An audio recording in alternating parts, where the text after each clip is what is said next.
Na msikilizaji wa radio zaidi ya radio Maisha, Hassan Mwana Ali leo piga gumusi Gupili, nipo eneo la bonde la Ufa Kapsabet. Nimekutana na profesa hapa, atatueleza jina, ni mhadhiri chuo gani, anafanya nini, na mawili matatu tujue kuhusu chuo chake.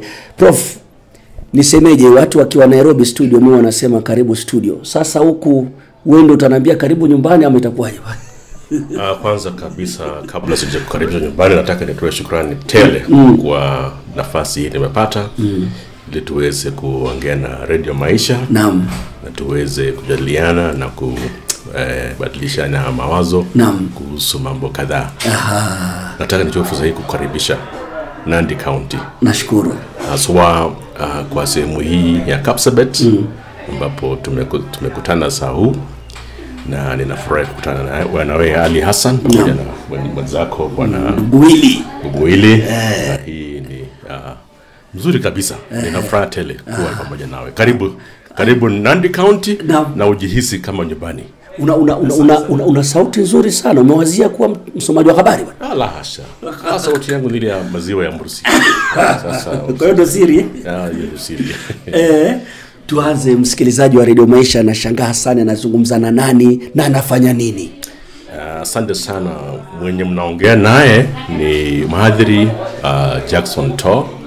Professor Jackson To ni mhadhiri wa chuo kikuu cha Moi University ambapo aliweza kufanya kazi kwa muda mrefu. Baadaye akajiunga na University Commission, Halmashauri ya Commission for University Education, ambaye inasimamia vyuo kuhakikisha kwamba vyuo vyote vya nchi hii inazingatia maneno ya quality education, na iwe kwamba wananchi wa Kenya wanapotuma wanafunzi wao chuoni wanaweza kuamini kwamba masomo ni ya hali ya juu na ni quality education. Vile viwango vile. Ndivyo. Nimehudumu pale kwa miaka 6 na baadaye nikaweza kupata nafasi ya kujiunga na a new college, a new kid in the block, chuo kikuu cha Koitaleel Samoei University, which is a constituent university of Nairobi. It is one of the 7 constituent colleges that we now have in Kenya. Ningependa kujulisha kwamba kwa wakati huu vyuo vyote katika nchi ni 74 universities. Those that are public is 37. Private ni 37. But those which are chartered, tukiongea hivi, ni 51. Na Koitaleel is a constituent. Ni moja kati ya 7 ambao hawajapewa kipawa cha kuwa na charter. So they are serving as constituent colleges of the other universities. So Koitaleel is being mentored by the University of Nairobi. Yes. So mnahitaji nini ndio mpate uhuru wa kujisimamia na kujitegemea, msiwe constituent? Yes, kuna masharti kadhaa. Moja wapo ni tuwe na facilities ya kutosha, kama tuwe na facility ya kuweza kuchukua wanafunzi zaidi ya 500.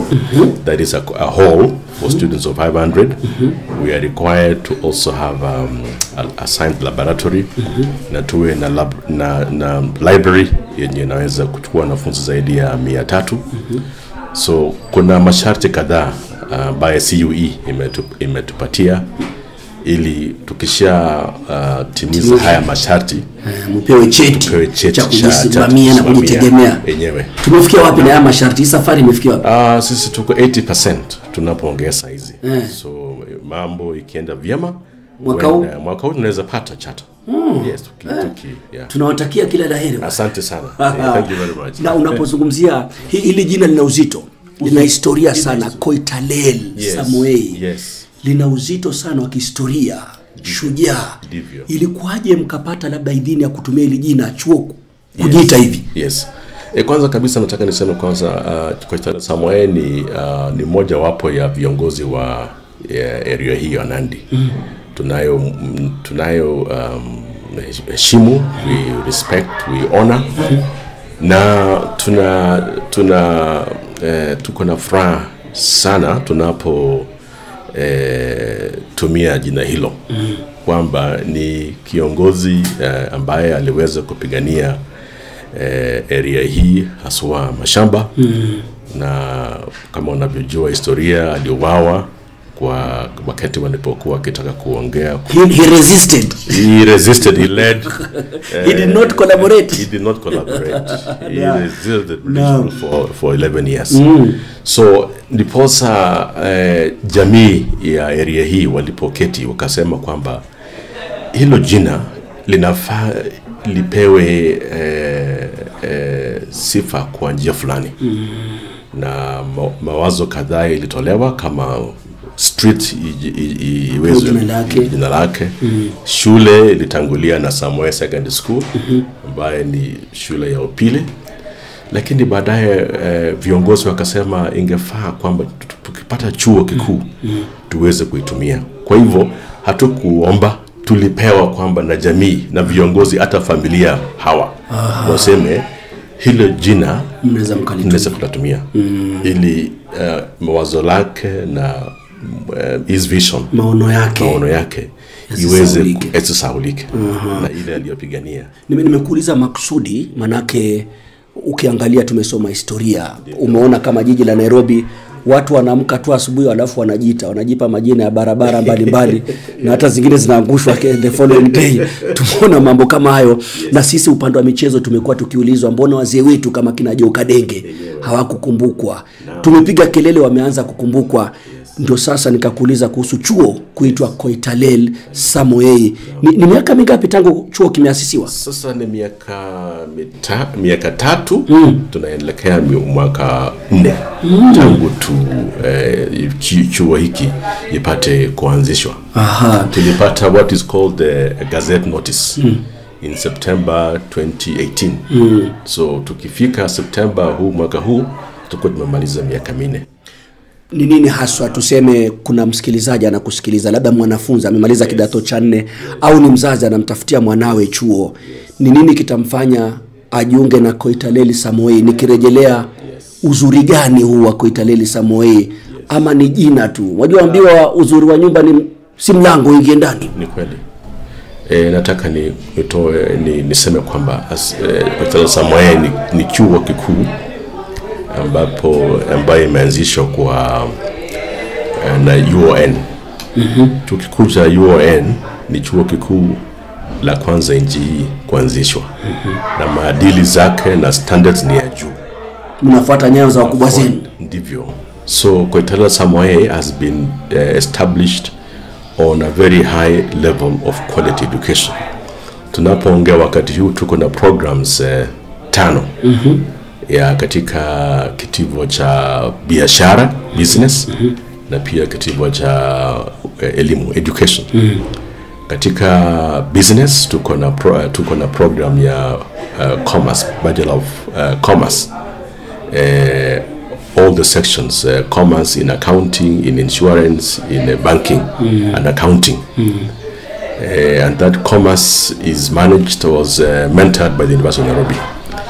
So tuko na Bachelor of Commerce na pia Masters in Business Administration MBA ambaye pia imeidhinishwa na CUE, Commission for University Education.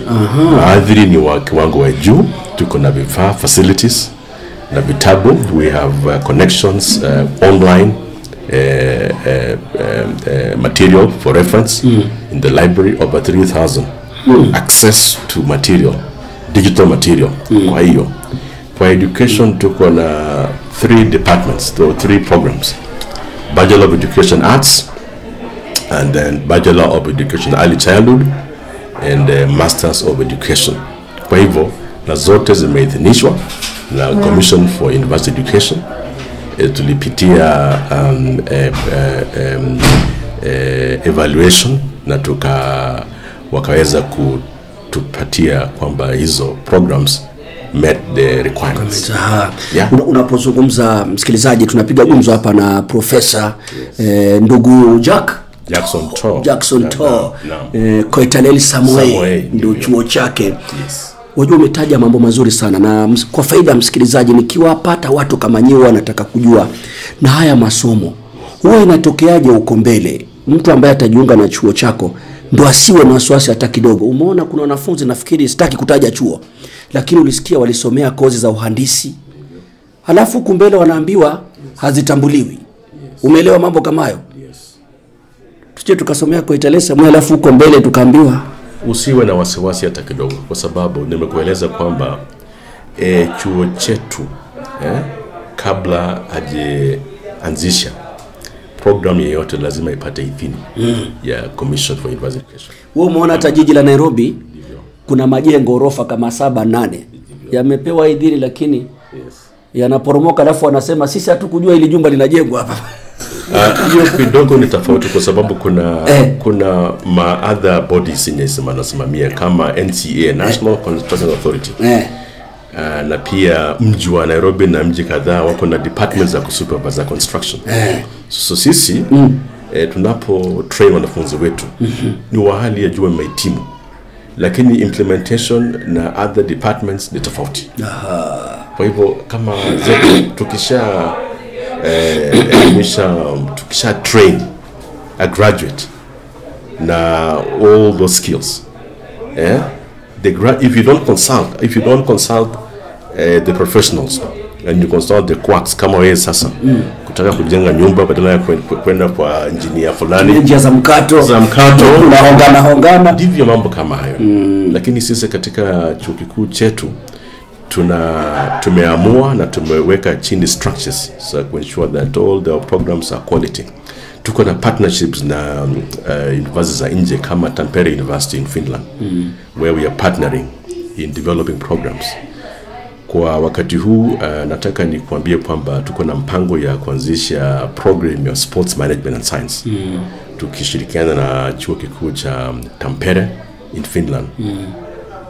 Na pia chuo kikuu kingine pale upande wa USA, ili tuweze kupanga na develop program in sports science and management, where the program would not only give skills to students and athletes and other people in the sports sector, skills in sports itself, physical fitness and skills in the sports, but also management, and also matters of psychology of sports, matters of coaching, matters of running sports. Because nchi yetu tuko na baraka kwamba it's a powerhouse in sports, and unfortunately you've had cases where there's been a lot of mismanagement of our athletes. Our athletes and other sportsmen are ignorant. They need to be empowered, to be given skills, their capacity to build, social skills, communication skills, so that as an athlete is going out to compete and develop in sports, it's not just running or playing football. There is more to it. There is the social part. There is the aspect of management of resources. Kama pesa, ukipata pesa nyingi, you need to know how to manage your resources. There are matters of life, social life. How do you manage relationships? Yeah, you have a lot of, umepata 1 million, 20 million. You have no idea how to spend that money. So you need to be, your capacity to be built. And we want to be in the top of the game in sports management and science. Matters of who should run sports. We are saying we need policies. We need training camps. We need policies to guide and manage sport, so that our athletes and other sportsmen are disciplined. And nobody can say I am a coach without showing that you have been trained in coaching. Without being like a Bali or a manager of sports with no experience. We want to reform the sector, and we want to take leadership. We had planned for a conference last year. We were planning for this year to bring all the stakeholders together. We can have ideas on how we can manage sports in our country. So that is what we want to do. Walai, karibu nianze vita na wewe, nikuulize mji wa Eldoret bwana, bonde la ufa, Kapsabet, ni home of champions tunajua na wanariadha wengi wanatokea maeneo haya. Actually the source of champions. Source of champions. Eldoret is the home of champions. Hapa ni source of champions. Jirani zetu huko. Manake nilikuwa wajua kama mimi naegemea sana upande wa michezo, wanapata tabu sana. Unakuta wewe ni mwanariadha alitamba sana, lakini ukikutana naye unajiuliza inakuaje. Wana michezo wengi, wana soka, tumeangazia visa vyao kila siku. Kwa hiyo hizi kozi zitakuwa nzuri sana in terms of investment. Tumezungumza hata na makocha, unakuta tu timu ina kocha, ukiuliza huyu ametrain wapi hawezi. Kocha anaishia kutukana wachezaji, wanapigana. Nafikiri hapo kwa michezo tutashirikiana sana tena sana. Angalia tulikuwa tunapiga gumzo hapa na Boit. Muangalie mtu kama Gebre Selassie ukimfuata sasa hivi na biashara zake na empire. Watu kina Tergat, wazungumze na hawa vijana wetu. Wewe una miaka 21, wewe ni mwanariadha, alafu unaangukia jackpot ya milioni 60, unajisahau. Umezungumzia social. Tulikuwa Mombasa juzi Diani conference ya Tirop na masuala kama hayo. Kwa hiyo walai ni kozi nzuri sana. That's a jackpot for you guys. Oh sure. We want to run with that one. And we want to focus that. We want to tunataka tushirikiane na washikadau wengine ili tuweze kuchangia kwa njia mwafaka ya kuinua hali ya sports in the country and to make sports it's an industry and achieve honor for most of our youths and the opportunities. Manake nikiangalia jina kama Eliud Kipchoge, nilikuwa nazungumza naye. Kipchoge akisimama sasa hivi tuseme UK, shughuli zinasimama. Lakini hapa watu wanamwangalia Chamge, alafu anapita tu, wamemzoea, hawajui the value of him. Na pia mtawasaidia wanariadha wetu kujua akija mdhamini Nike ama Adidas, huu mkataba niangalie nini, nisirukie. Manake you can be undervalued bila kujua. Alafu umegusia kitu ambacho nimekuwa nikipigana na Athletics Kenya. Na nimekuona umevaa jezi Athletics Kenya. Stakeholder partner Athletics Kenya. Nilikuwa nazungumza na Barnaba Koriri Nairobi. Hizi habari mkishirikiana na Athletics Kenya tuseme NOC. Communication from our athletes. Nilikuwa namuuliza wakati wa World Under 20. Wanariadha wetu walikuja wakati tunahoji, wakazungumza Kiswahili wakajielewa vizuri. Mbona wasizungumze Kiswahili, wasizungumze lugha ya nyumbani? Kuna wakati walikuwa wanakejeliwa na sijui nchi gani. Wa Ethiopia wanazungumza Kiamharic, kuna watu wa kufanya translation. Lakini wanatukejeli kwamba I came, I ran, I saw. Nafikiri you need those courses bwana. Mawasiliano wanariadha wetu. Exactly. Hapo ndipo tunataka hivyo. Tunataka kwanza kabisa tuweze kutoa courses za build capacity of sports in communication. And much as unasema kwamba tumekejeliwa kwa kuongea Kiswahili kibaya, labda Kiingereza kibaya, yafaa tuwe na uwezo wa communicate kwa hizo lugha kwanza. Alafu la pili ni tuinue lugha zetu za mama. Kwa sababu our mother tongue is not inferior. Kwa sababu we've had Japanese speak Japanese and German speak German. So even Kiluya, Kinandi, Kijaluo, Ronaldo speaks Portuguese. Yes, Portuguese. So it's inferior. So ili ukinihoji and I find that I'm comfortable in Kinandi, I speak in Kinandi. Mandela anasemaje kuhusu mtu na lugha yake? Sema you are at the top. Yes. So I agree na kubaliana kabisa kwamba yafaa tuinue lugha zetu za nyumbani, lakini pia tuwe na uwezo wa kuelewa vizuri na communicate in English and Kiswahili. True. That one I agree. We have to train our sportsmen and women to be able to communicate. Wewe unamuona kwa mfano sasa hivi wachezaji wengi, angalia vipindi vya riadha. Vipindi hata vya michezo utaona kina Rooney, kina Usain Bolt, wanatumia wanachambua mashina. Mbona tusiwe na wetu huko bwana? Language. Hiyo language. Sasa ndio nataka tushirikiane, hata wewe ndio utaweza kuja kutueleza barabara jinsi ya kuweza kuongea lugha hiyo. Na pia tuweze kuongea kwa kilugha. Hata na wewe nataka ni switch kwa Kinani sasa ndio Chamgei.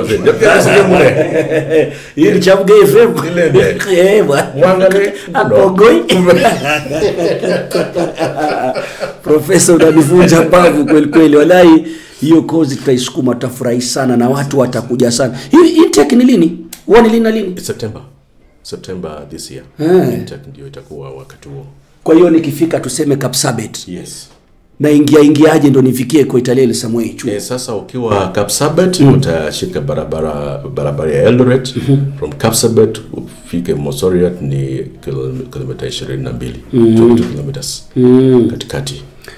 Na pia unapotoka na ndege ukiland ndege from the airport to the college, yes, it's only 7 kilometers. Umeshafika.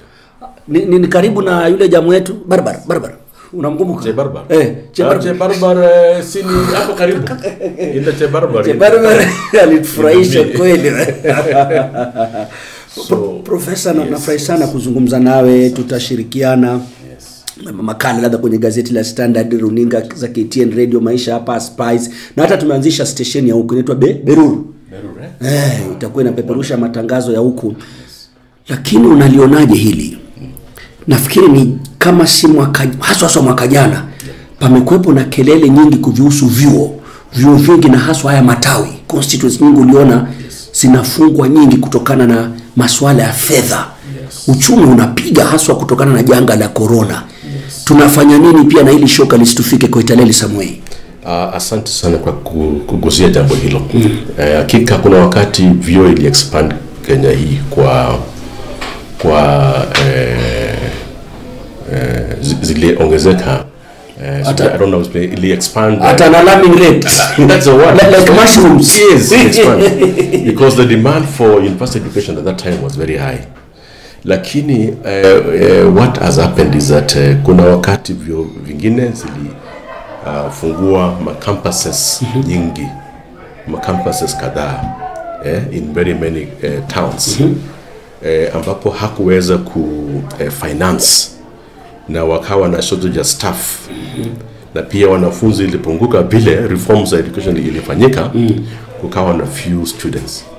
So what has happened ni kwamba because of the reforms in education, all the students ambao wanafanya mtihani wa KCSE wanapata C+ wanajiunga na vyuo vyote. Kwa hivyo hakuna wanafunzi wa private sponsored wenye wanajitegemea wanajisponsor. So most of the universities that were relying on private sponsored students are unable to manage and run because of finances. Pia uchumi na vile COVID iliingia ika affect university funding na pia funding from the treasury ili affect universities sana, because the focus now pa serikali ni tertiary level and basic education. Kidogo universities wameambiwa muweze ku establish your own income generating units, na pia wafanye research, wa establish research na kadhalika. So kwa jambo hilo ni kweli kwamba kuna wakati vyuo ili expand without plans, good plans, but I think reforms are now being undertaken. We've seen more university mefunga most of those campuses, pia KU, pia Kisii University, pia UON, they are doing reforms which I think in the next few years itabadilika. Na pia waadhiri sasa katika vyuo wamerudi katika kazi zao za kufundisha, kufanya research and to publish. So nikiingia darasani mhadhiri simuone amekwenda kwenye kioski chake huko. Hiyo sasa inaenda kuisha. Ili malipo angalie bwana maisha ataishi vipi bwana. Hiyo itabadilika. Tutafanya research, tutafanya programs na community na correlate our programs to the community ili tuweze kuinua, transform the community and transform the country.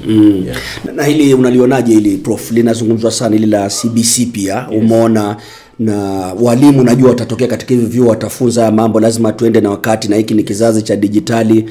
Umeona baadhi ya wanafunzi wetu, kuna baadhi ya shule umeambiwa ukifika unafanyiwa drug test tulikuwa tunafanywa drive test, siku hizi ni drug test ndio ingie chuoni. Hali ya nidhamu pia kwa wanafunzi wetu, vijana wetu inaanza kushuka prof. Unawaambiaje wanafunzi kwa ujumla, na si Koitaleel Samoei tu chuo chako, lakini wanafunzi wetu katika vyuo kwa ujumla, una ushauri gani kwao? Kwa wanafunzi wetu katika vyuo, shauri ninaweza kutoa ni kwamba waweze kuzingatia nidhamu. Nidhamu ni kuwa na self discipline, na pia wapate kuwa na focus on what they're going to university to do. But la kwanza, jambo la nidhamu sio tu kwa wanafunzi, ni shughuli yetu sisi wote. Tukiwa washikadau, tukiwa wazazi, walimu, serikali pia tunachangia na watu wengi. So kupambana na hali hii ya kukosa nidhamu na wanafunzi wengi kujiunga na mambo kama drug abuse ni jukumu letu sisi wote. La kwanza ni kwamba sisi tukiwa wazazi pia tukaribia wanafunzi wetu wanaposoma. Tusiwachilie hawa sana. Hata tumemrusha shuleni basi ni mwalimu. So sisi kama wazazi ni jukumu letu kukaa na mwanafunzi na watoto wetu kwa ukaribu, na pia tusiwaachilie, tuwatembelee, tuwapende hawa, tuwachilie hawa sana. La pili, wakiwa vyuo pia waadhiri na administration pia, hawa wanafunzi ni wachanga, they are 18, 17, they are very innocent people, so they need to be close, counselors need to be close to them. Ili wasiwachiliwe sana, ili tukiwa na gap, wajangili wengine wanaingilia kati yao na kuinfluence wao vibaya. So jambo la kwanza, parents must continue being close to their children. Two, all the stakeholders, including the media, people must also be very close. Programs tuanzishe programs za kuwajulisha hawa hadhari ya haya mambo. Kama katika Koitaleel Samoei University, wanafunzi wa first years wakiingia chuo, tuna involve security officers ya hii area yote, wakuje waongee na wao. Pia wape hawa masharti na hali ya kujilinda. La pili, tunaita counselors ili waweze kucounsel wanafunzi. Na pia tukiwa katika chuo tumeestablish mentorship programs. Tuna identify waadhiri na wanafunzi fulani, ili tunasema hawa wanafunzi watakuwa mentored na say Bwana Ali Hassan. So every time of the week they meet with them, wanawaongelesha hawa. Kwa sababu chuo sio tu masomo, kuna hali ya kuishi, hali ya mpango. So those mentorship programs are very important. La pili ni kanisa pia. We are telling the church to find ways of engaging this youth. But above all, Bwana Ali Hassan, it's a sport. Hawa wanafunzi tukiwahusisha katika sports, michezo, tuwe na facilities kadhaa, cycling, hockey, rugby and other sports disciplines. Hakuna mambo ya kufikiria sijui vitu gani engage, kimbia. The problem is tumachilia hawa, spaces ya kuchezea hakuna, tumegrab, tumejenga kila mahali. But if we put sports and we create tournaments, we do many things, we invest, we put money in sports, this shida itapunguka. Na kwa hakika ulivyosema tutashirikiana sana. Na ukiangalia kwa mfano Radio Maisha, Nuru ya Lugha, na haswa kozi kama za elimu hizi, unakuta walimu wanaisha kuwa watangazaji. Sasa hivi ukija standard, wahariri wengi wa magazeti na walimu, na hata waandishi wa vitabu na masuala kama hayo ulivyosema ni mengi. Wanasema Waswahili kwamba uzuri wa ngoma ni uingie ucheze. Unataja sana michezo, Professor To. Ulicheza mchezo gani wewe? Mimi nilicheza mchezo wa kwanza hockey. Hockey. Nilianzia hockey. Maana yake shule niliyohudhuria. Shule gani? Nilikuwa mwanafunzi wa upili wa Alliance Boys High School. Kule Kikuyu. Wale. From Mutua Secondary School hapa. Ulimalizia Alliance? 6 years. Hockey. So zama hizo. Zama hizo. nikacheza hockey, nikacheza lawn tennis, alafu volleyball because of my height. Nikacheza volleyball. Maana height ingekuwa volleyball ama basketball. Basketball. No. Yeah, so nikafanya volleyball sana. Kwa hiyo unajua muhimu wa michezo sana. Pia kukimbia, nilikuwa nakimbia 400 meters hurdles. Yeah. Yeah. Kwa hiyo umanyalo wameiga nyayo zako. Nakwambia. Yeah. Wala imekuwa raha sana kuzungumza nawe. Nilifikiri tutazungumza dakika 5, niangalia tumepiga gumzo karibu nusu saa. Alafu Kiswahili chako kizuri. Hiki ni cha Alliance ama ni cha hapa kabisa? Ni ya mtu wote. Your parting shot? My parting shot is that I want to nataka nitoe shukrani tele kwa maisha. No. Na niwaambie wanafunzi wa vyuo vikuu waweke bidii katika shuleni. Naam.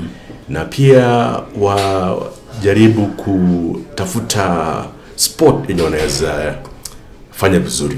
Wawe very active. Nataka pia niulize washikadau wote wa Kenya waweke waegeze katika sports. Ikiwa kuna uwezo, sponsor a tournament in a school.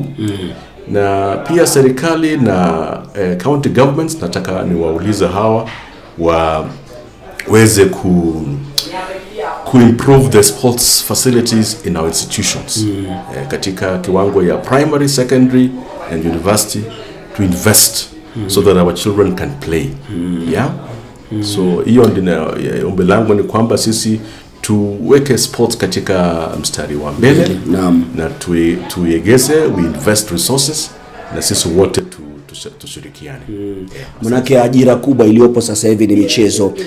Tumekuwa Hassan Mwana Ali nikipiga gumzo na Profesa Jackson To ambaye anakisimamia chuo cha Koitaleel Samoei, na Waswahili wasema usiandikie mate na wino upo. Kwa hiyo nitapita pale chuoni niangalie vifaa ulivyotaja na kusifia na karibishwa. Lakini kabla uondoke Prof, shughuli ni nyingi. Hatuwezi tukaliacha hili. Huu ni mwaka wa uchaguzi. 2022 Agosti 9. Hawa wa Kenya wanaokusikiliza ni wazazi wa wanafunzi wako, ni wanafunzi wako, ni wahadhiri wenzako, ni wanasiasa, kila mmoja anayekusikiliza, msomi kama wewe na mwalimu kama wewe. Unawaambia nini wa Kenya tukielekea uchaguzi mwaka huu na hizi kampeni ambazo zimeanza? Asante sana Bwana Ali Hassan. Mimi nikiwa mhadhiri, nikiwa mwalimu, jambo la kwanza nataka nihimize tuwe na ushirikiano mzuri, ni amani tuweke mbele. Ingawa siasa ndio tumeanza mwaka huu. Jamaa walianza juzi kampeni, wewe wazima mwaka huu. Wewe shauri yako. Mimi nataka niseme kwamba mimi nataka ni uombe wa Kenya wao watilivu. Naam. Tufanye siasa ya amani, tusifanye siasa ya fujo. Wanafunzi tuzingatie kwanza masomo. Wale wenye watagombea viti mbalimbali, ningewaomba hawa wafanye siasa ya amani, sio ya chuki. Tusiwe na siasa ya kuvurusha, kuleta vurugu kwa jamii, kusema hii na ile, kwa sababu this is our country, we want to see beyond politics, and siasa isiwe jambo la kukufa na kupona. Otherwise nataka sisi tufanye siasa mzuri ya amani, ya kujengana, na mwenye ataibuka mshindi tuwa support, because this is our country. Tunataka tujenge Kenya letu, hakuna mahali pengine tunaweza enda. Kwa hivyo ombi langu ni kwamba tuwe na amani. Pia waandishi wa magazeti pia msiweke chumvi mingi kwa siasa. Wale wenye siasa wanatoa chuki na siasa mbaya, msiwawekee airtime, wapewe blackout completely. Manake ukiangazia yale maswala unachochea zaidi, pia mnachangia hii mambo kwenda mrama. Kwa sababu mtu ukiona jambo wala vurugu, ndio hiyo weka kwa gazeti, kwa newspapers. Alafu ina speak. Tumesikia. So pia lakini sasa tusipoweka magazeti yauzwi. Shukran Kongoi.